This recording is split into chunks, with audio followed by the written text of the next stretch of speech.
పిల్లలు ఎందుకు మీరు ఎందుకు ఏమవ్వదు? మీ పిల్లలు గుడికి పంపించండి.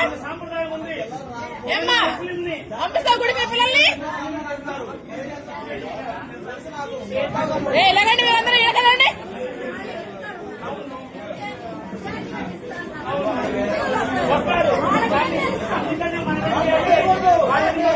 ఇంతమంది పసిపిల్లల్ని వీళ్ళందరూ ఎట్లా చేస్తారు చూడండి. ఎంత చిన్న చిన్న పిల్లలు, చిన్న చిన్న పిల్లల్ని తీసుకొచ్చి వీళ్ళ మనసుల్లో ఏం నింపుతున్నారు వీళ్ళు? ఈ పిల్లలకి ఏం తెలుసని వీళ్ళని తీసుకొచ్చి రోజు వేసుకుని చెప్తున్నారంట.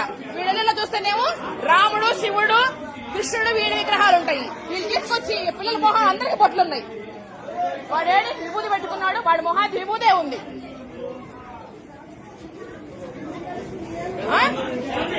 అదే పంపిస్తున్నారు. అందరి ఇళ్ళకి వెళ్తా నేను ఇప్పుడు.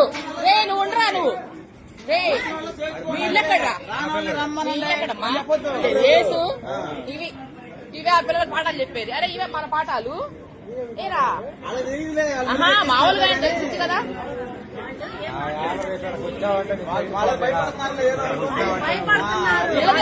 చుట్టుపక్కల ఉన్న వాళ్ళు తెలియాలమ్మా. రోజు వస్తారు, వీళ్ళు వచ్చిన తర్వాత ఇంకెవరు రావాలని చెప్తారు. ఇది అయిపోయిన తర్వాత ఏమంటారు,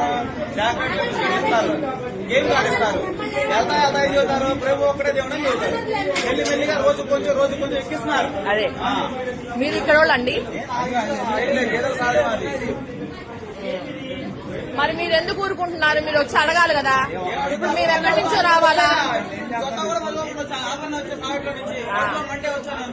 మేము ఎక్కడి నుంచో రావాల్సిన అవసరం లేదండి. మీ చుట్టుపక్కల అడిగితే వీళ్ళకి అసలు అలాంటి బుద్ధులు రావు. అసలు వీళ్ళు ఎంత తెగించారంటే పసిపిల్లల మనసుల్లో ఎలాంటి విషయాన్ని నింపుతున్నారు అన్న విషయం నింపుతున్నారు.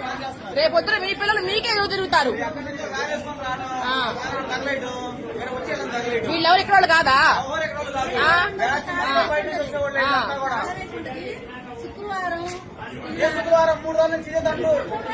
వీళ్ళు లోకల్ వాళ్ళు కానప్పుడు మీరు ఎందుకు రాణిస్తారమ్మా? ఇక్కడికి అసలు పోలీసులు పట్టుకుపోతారు వెళ్ళండు. ఎవరు వీళ్ళు చెప్పడానికి? ముస్లిం పిల్లలు అమ్మ నాన్న పర్మిషన్ తీసుకొని కదా పిల్లల్ని పిలవాలి. పిల్లలకి ఏమన్నా అయితే ఎవరు బాధ్యుడు?